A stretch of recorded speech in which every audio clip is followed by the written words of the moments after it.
Friends, welcome to tasty food recipes. Today recipe tomato gojju. ఈ tomato లేనిదే ఏ curry కూర ఏది కూడా చేయలేము. టమోటా ఏ కర్రీకైనా టేస్ట్నిస్తుంది. అలాంటిది అంతా టమోటాలతోనే కర్రీ చేస్తే ఎలా ఉంటుంది మాటల్లో చెప్పలేం. ఇంకా లేట్ ఎందుకు, రెసిపీలోకి వెళ్దాం. Hello friends, today recipe tomato gojju. Tomato గొజ్జుకు ముందుగా కావాల్సినది టమోటాలు ఒక 1/2 కిలో తీసుకున్నాను. పచ్చిమిర్చి ఒక 10 పచ్చిమిరకాయలు తీసుకున్నాను. ఆనియన్స్ ఒక 2 పెద్ద సైజు. టమోటా గొజ్జుకు ఆనియన్స్ ఎక్కువ వేసుకుంటే బాగుంటుంది. మీకు ఇంకా ఎక్కువ కావాలంటే దీనికి ఇంకొకటి యాడ్ చేసుకోవచ్చు. తర్వాత వెల్లుల్లి రెబ్బలు ఒక 10-15 తీసుకున్నాను. తాజాగా ఉన్నటువంటి కొత్తిమీర కొద్దిగా, కరివేపాకు కొద్దిగా తీసుకున్నాను. ఈ టమోటాను ఆనియన్స్ వెంటనే కట్ చేసుకోవాలి. టమోటా ఈ విధంగా ముక్కలుగా, చిన్న ముక్కలుగా కట్ చేసుకుంటే త్వరగా ఉడకడానికి వీలుంటుంది. చిన్న ముక్కలుగా కట్ చేసుకోవాలి. ఆనియన్స్ ఈ సైజులో స్లైస్ లాగా కట్ చేసుకోవాలి. కొత్తిమీర చిన్న చిన్నగా కట్ చేసుకోవాలి. పచ్చిమిర్చిని ఇలా 2 చీలికలు చేసుకొని కట్ చేసుకోవాలి. ఫ్రెండ్స్, కడాయి పెట్టుకొని 3 టేబుల్ స్పూన్స్ ఆయిల్ వేసుకోవాలి.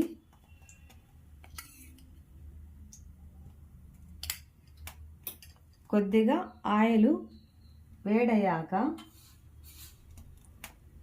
సాసవులు ఒక 1/2 టేబుల్ స్పూన్, శనగబేడలు 1/2 టేబుల్ స్పూన్, ఉద్దిపప్పు 1/2 టేబుల్ స్పూన్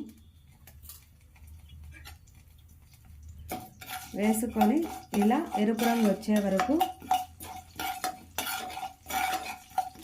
ఫ్రై చేయాలి.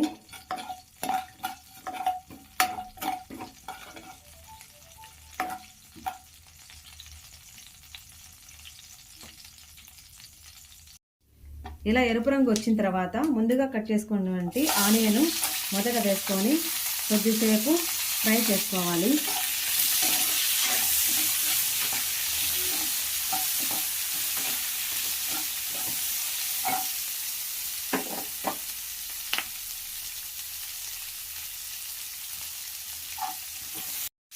ఆనియన్స్ త్వరగా ఫ్రై కావాలంటే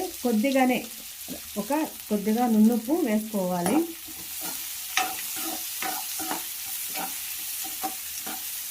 ఇలా ఆనియన్స్ ఫ్రై అయిన తర్వాత వెల్లుల్లి రెబ్బలు ఇందులోకి వేసుకోవాలి.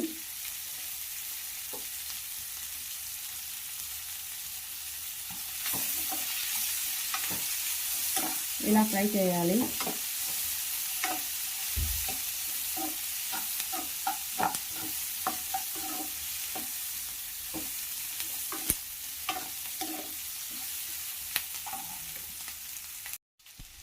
ఇలా వెల్లుల్లి రెబ్బలు ఫ్రై అయిన తర్వాత ముందుగా కట్ చేసుకున్నటువంటి పచ్చిమిరపకాయలను ఇందులోకి వేసి కొద్దిసేపు ఫ్రై చేయాలి.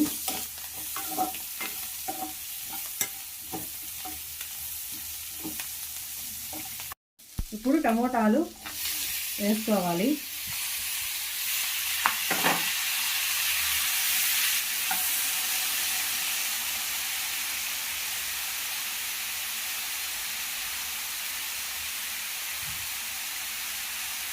ఒక టేబుల్ స్పూను రాళ్ళుప్పు వేసుకోవాలి.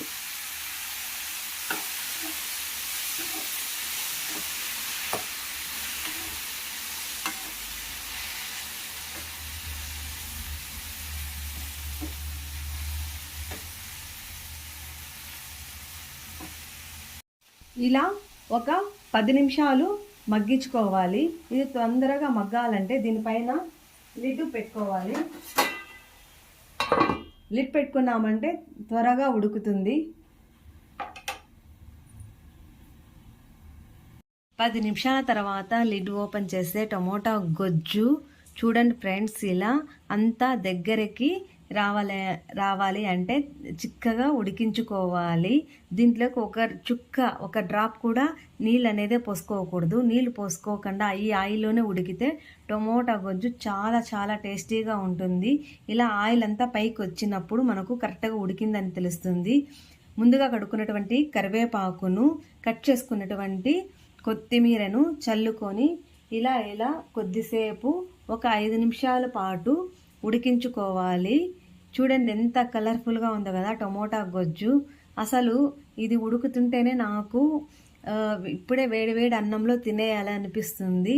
నాకు టమోటా గొజ్జు అంటే చాలా ఇష్టం ఫ్రెండ్స్. మీకు ఎంతమందికి టమోటా గొజ్జు అంటే ఇష్టమో కామెంట్స్లో షేర్ చేయండి. చూడండి ఫ్రెండ్స్ అంతా బాగా ఉడికిపోయింది. ఇప్పుడు టేస్టీ టమోటా గొజ్జు రెడీ ఫ్రెండ్స్. వేడి చపాతీ చేసుకొని టమోటా గొజ్జు ఇలా అద్దుకొని తింటుంటే నా సామి రంగా అని అనుకోవాల్సిందే, నేనైనా మీరైనా కూడా ఫ్రెండ్స్. వేడిగా అన్నం చేసుకొని ఈ టమోటా గొజ్జును అందులోకి ఇలా వేసుకొని కలుపుకొని తింటుంటే ఆహా ఏమి రుచి అనరామయమరచి అనే సాంగ్ గుర్తొస్తుంది ఫ్రెండ్స్. మీకు కూడా ఈ రెసిపీని మీరు మీ ఇంట్లో ట్రై చేయండి. ట్రై చేసిన తర్వాత మీకు ఎలా వచ్చిందో మీ ఫీడ్బ్యాక్ కామెంట్ సెక్షన్లో షేర్ చేయండి. ఈ వీడియో మీకు నచ్చినట్లయితే లైక్ చేయండి, షేర్ చేయండి, ఫ్రెండ్స్ అండ్ రిలేటివ్స్కి షేర్ చేయండి, సబ్స్క్రైబ్